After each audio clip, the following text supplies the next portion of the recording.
Good morning, students.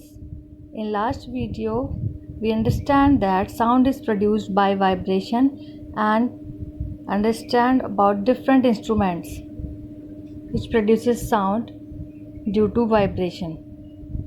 Now, the question arises: how do human produces sound, and what is inside our body that vibrates?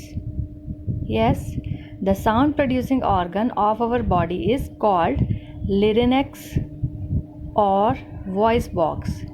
Voice box is located at the upper end of the windpipe, that is called trachea. Inside the voice box there are two ligaments you can see in the picture called vocal cords.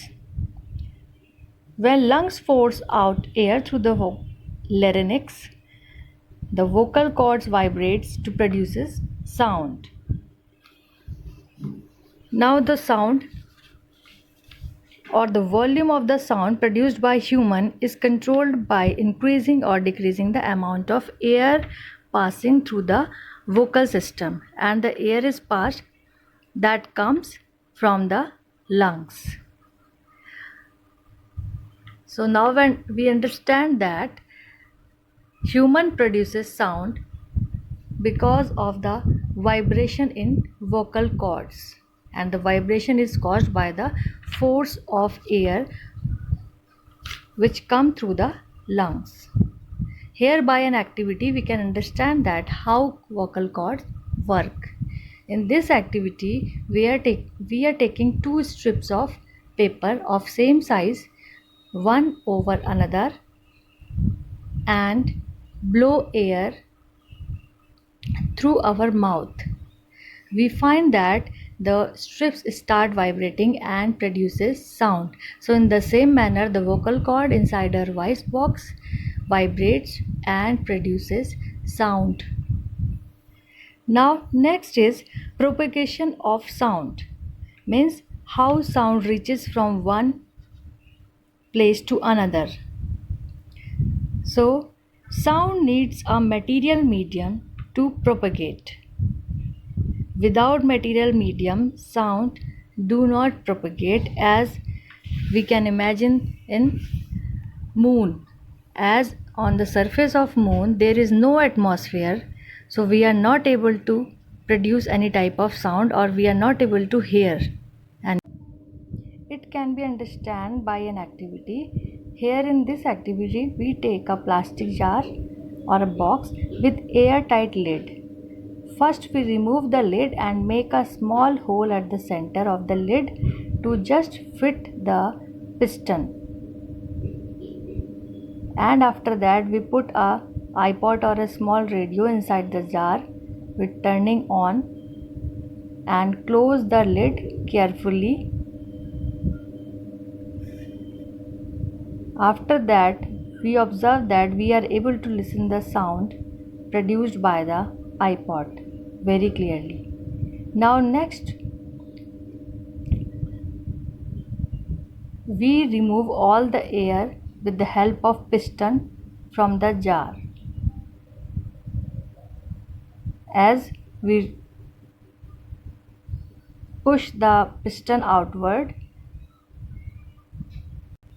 we remove all the air and slowly the sound of the radio or iPod diminishes, and after that we are not able to listen the sound produced by the iPod as it is still working. It is because we remove all the air particles, means there is no medium inside the jar now, so we are not able to listen the sound. So from this activity we understand very well that sound needs a material medium, or sounds travel through gases. Now this activity shows that sound can travel in liquid also. Here in this activity we take a bucket and a bunch of key inside the water, and slowly we bend down our head so that one of our ear is touching the surface of the water. and gently when we shake the keys, the water start vibrating and the sound can be easily heard by us. So from this activity we can say that the sound can travel through liquid also. Similarly, by doing this activity we can understand that sound can travel in solid also. This activity is generally you do in your class, that you head down on your bench, and when you tapped your hand gently on your desk or bench, you heard a loud tapping sound. Even when you are tapping gently, you hear very loud sound. So this activity shows that the sound can travel in solid also. In fact, the speed of sound is very high in solids than in liquids and very less in gases. So that's why when we are simply gently rub our hand or gently tap our hand in the desk or bench, we hear a very loud sound.